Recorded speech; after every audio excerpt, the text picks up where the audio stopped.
Now what I look like, giving a chick half my trap, YouTube. Like she wrote half my rap. YouTube, it's your guy, Not Your Average Trucker, coming to you on a rainy Sunday, April the 14th. Figured I'd shoot a quick video.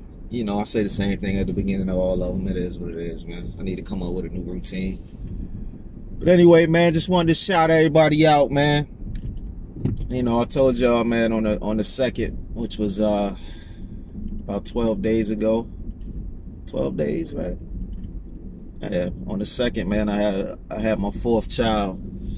So I ain't been doing much, you know, much trucking for the last. I did like the 2nd day she was born, man. I went out and jumped in the truck.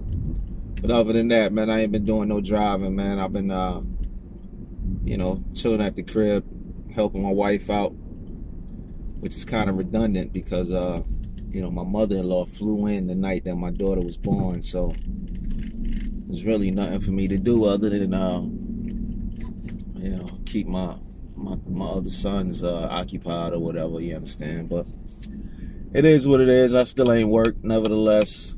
The other day, one of my trailers, somebody backed into one of my trailers, one of my drop trailers, and conveniently, you know, the receiver where that trailer was has no idea how it happened. But anyway, one of my drivers went to go do a drop and hook. He couldn't do a drop and hook because the front panel of the trailer was dented in up, you know, up at the top by the marker lights.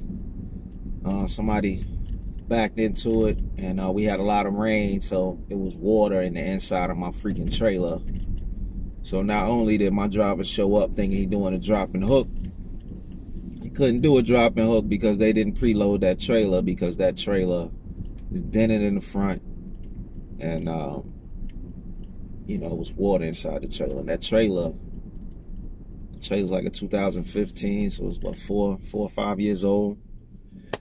And I guess as a result of them hitting the trailer, also a couple of the little support rails, you know, that are under the metal roof, bent. So it's like, I don't know what that's all about, man. I don't know. I mean, you know, I ain't a claims adjuster, so I don't know how all that works. But anyway, had to drop one of my trailers off to the shop, trailer repair shop, Twin State Trailers down here in Charlotte. And they told me I was gonna be like $3 grand to fix it. It's hilarious, man. Like I say, I think all mechanics and shops, man, they just freestyle, make up stuff as they go. But ain't really much I could do for it. Obviously, I'm gonna get it fixed, knock it out, and decide if it's worth actually filing a claim with my insurance, because I think my deductible is like $2 grand anyway. So it's like, yeah, it's gonna cost me $3 grand to fix. Ain't really no point in filing a claim. Just to save $1,000, you know, it might be worth it to you, but I don't know if it's worth the headache to me. We'll see once that final invoice comes in. But other than that, man, I've been chilling. Funny story though, I had somebody offer me a hot load, 2 hot loads for the weekend. It had to be picked up at like 1 in the morning on, what, you know, 2:25 in the morning or something like that on Saturday night, and then the same thing on Sunday or whatever. So you know, I'm gonna do the load myself, because, you know, I don't want to, you know, late night, early morning deliveries. I don't like putting my local guys on that, because that's not fair to their regular everyday lives, their regular everyday schedule, man. So anytime I get delivery appointments or pickup appointments that's insane like that on a local run, I tend to do them myself. So anyway, I got no sleep Friday. Then I jumps in my car, drive to my day cab, turn the day cab on, the battery light comes on. I made a video a few months ago because I had to get that belt replaced, and that petrol I got it done at, they act like they had never changed the belt before in a Volvo. So anyway, it was issues. But needless to say, that belt didn't pop. It's just off of the pulley system. And like I said, it's like 1 in the morning. I'm sleepy. I ain't getting no, you know, I hadn't worked all week.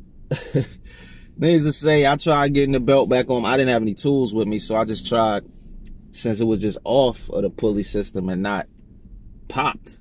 I mean, I keep a spare belt anyway, even if it was popped. But needless to say, I tried to get it on myself. I couldn't get it on. So I ended up calling and canceling both loads because I'm like, you know, it's Saturday, which is stupid to me, man. For trucking to be as busy as it is in Charlotte, North Carolina, there's no freaking shops that are open on the freaking weekends. I mean, there's some shops right outside of Charlotte, like in Salisbury, that are open on, you know, Saturdays or Sunday. Well, on Saturdays. But most of the, you know, the main shops aren't open, which leads you to only call roadside. And I told y'all, I think in my last video, I do not deal with roadside mechanics on weekends, man, because they are, you know, they're freaking robbery artists, man. So I decided to cancel these loads, and you know, I'm pissed because it was a local run, man. It was only like 113 miles on the one I was supposed to do Saturday. Then the one I was supposed to do Sunday was only about 60 miles, but they was both paying $1,000 each because it was hot. So me calling to cancel, you know, I just lost $2 grand. And then as I'm driving, pissed off that my belts popped, I'm driving my car back to the house. Then the light bulb went off. All of my drivers are off on weekends, and all my Charlotte guys was parked on the, you know, parked on the yard. I had at least 4 trucks that I could have jumped in and did them loads real quick. You understand? So it was like the light bulb went off once I got back to the crib. Like, yo, I canceled the load because, you know, an alternator belt was popped. However, I had other vehicles I could have just jumped in and picked them loads up. So it was like when I got home and told my wife, because my wife expected me to, you know, she knew I had to leave at 1 something at night, and I probably wasn't going to be back till like 1 in the afternoon, something like that, because it was a shuttle situation.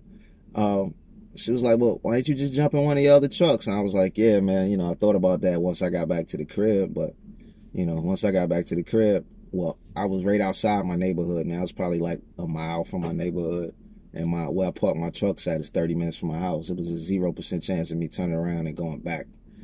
So I spent the all day Saturday pissed off that I just lost out on $2 grand because I was too silly to think about the fact that I had other vehicles to drive versus just driving my day cab. But, you know, such is life, man. Sometimes you tired, you ain't really thinking straight, and that's just how I go. But I just pulled up to this Lowe's, man. I'm got another home improvement project I'm working on at the crib, putting some little blocks around one of my little islands that I got mulched. Because for some reason, Google Fiber, they dug up the side of my house a couple years ago. And ever since then, it's like that side of my house, when I put the mulch down, it floods and puts my mulch all on the sidewalk and all in the street. And it looks disgusting, man. You know, I live on a golf course, man. So I try to keep my stuff looking good, and I try to do it myself. I used to hire people, man, but, you know, you can't get it perfect like you like it unless you do it yourself. But it's your guy, Not Your Average Trucker, man, on this rainy Sunday, man. I hope everybody out there is cool. Peace to my man, Trucker Style Sean. And peace to everybody out there, you understand, driving and working on this weekend. Y'all be easy, be safe. And shout out to everybody, man. God bless y'all all. You heard?